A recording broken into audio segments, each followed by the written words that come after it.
جب آمنہ نے پڑھنے کی قسم کھا لی۔ ایک دن گزرتے گئے، کئی دن گزرتے گئے، ادارہ پھیلتا گیا، کچھ لوگ جڑتے گئے۔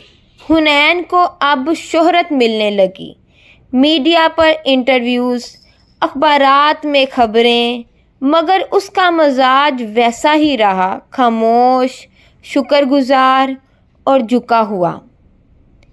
پھر ایک دن حنین کی زندگی میں ایک اور موڑ آیا۔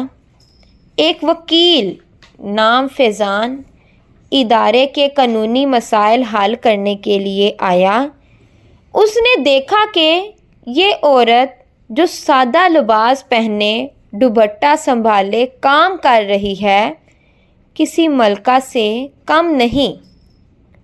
اس کا لہجہ، انداز اور جرأت فیضان کو حیران کر گئی۔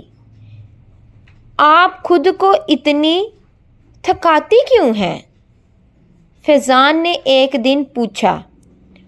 حنین مسکرائی، کیونکہ اگر میں تھک گئی تو بہت سی زندگیاں رک جائیں گی۔ فیضان کا دل متاثر ہوا۔ اس نے نہایت ادب سے وقت کے ساتھ حنین کو رشتہ ازواج کی پیشکش دی۔ میں آپ کو ایک ایسا گھر دینا چاہتا ہوں جہاں آپ کی خدمت عبادت ہو اور آپ کی ذات ایک محبت بن جائے۔ حنین خاموش ہو گئی۔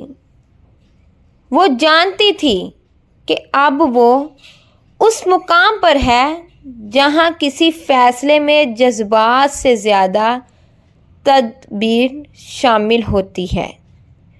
کئی دن سوچنے کے بعد اس نے اللہ سے استخارہ کیا اور دل کو ایک سکون ملا۔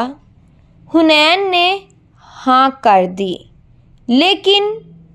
لیکن ایک شرط پر، میں یہ ادارہ نہیں چھوڑوں گی، یہ میری پہچان ہے، میری عبادت ہے۔ فیضان نے اسے اس کے مشن کے ساتھ قبول کیا۔ حنین کی شادی سادگی سے ہوئی۔ وہ ایک بیوی بنی، مگر اس کی ذات میں جو عظمت تھی وہ پہلے سے بڑھ گئی۔ اب وہ بچوں کو قرآن بھی پڑھاتی، خواتین کو سلائی اور ہنر بھی سکھاتی، اور اپنے شوہر کے ساتھ انصاف کے میدان میں بھی کھڑی رہتی۔ آمنہ اب انٹرمیڈیٹ میں ٹاپ کر چکی تھی۔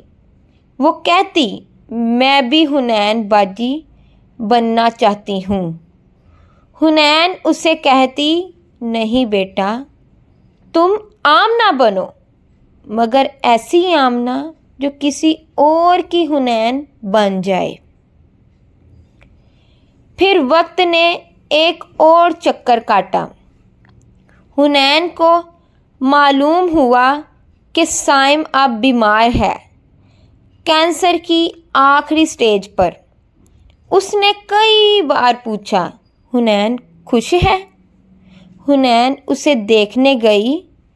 اس نے سائم کا ہاتھ تھاما اور کہا، سائم، تمہاری دی گئی سمجھ نے مجھے میرے رب سے قریب کیا۔ تمہاری محبت نے مجھے وہ بننے دیا جو شاید میں کبھی نہ بن پاتی۔ سائم کی آنکھوں سے آنسو بہہ نکلے۔ حنین، تم واقعی حاصل راہ ہو جو مجھ جیسے بٹکے کو بھی سکون دے گئی۔ سائم اس رات چل بسا۔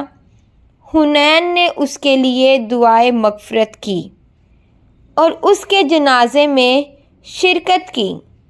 یہ زندگی کی عجیب سچائی تھی کہ کبھی جو ہاتھ مانگنے آیا تھا، آج دعا کا محتاج ہو گیا۔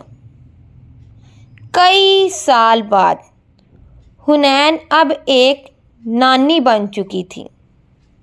اس کے بالوں میں چاندی اتر آئی تھی، مگر آنکھیں ویسی ہی روشن تھیں۔ آمنہ اب ایک استاد تھی اور امید کا چراغ اب حنین ویلفیئر ٹرسٹ بن چکا تھا، جہاں سینکڑوں عورتیں خوددار زندگی گزار رہی تھیں۔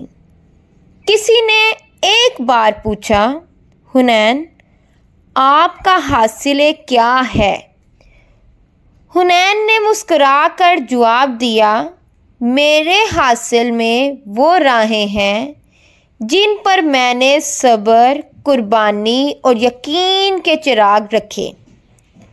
میرے حاصل میں وہ لوگ ہیں جو اندھیرے سے نکل کر روشنی تک پہنچے، اور میرا اصل حاصل میرا رب ہے، جو ہر قدم پر میرے ساتھ تھا۔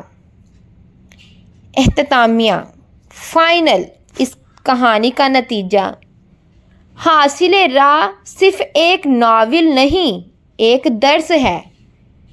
یہ ایک عورت اگر چاہے تو تنہائی میں بھی کارواں بن سکتی ہے۔ محبت اگر ناپائیدار ہو تو فنا ہو جاتی ہے، اور اگر خالص ہو تو دعا بن جاتی ہے۔ جو اللہ پر یقین رکھتے ہیں اسے منزل خود پکارتی ہے، اور سب سے بڑھ کر راستے وہی روشن ہوتے ہیں جو دوسروں کے لیے چراغ بن جائیں۔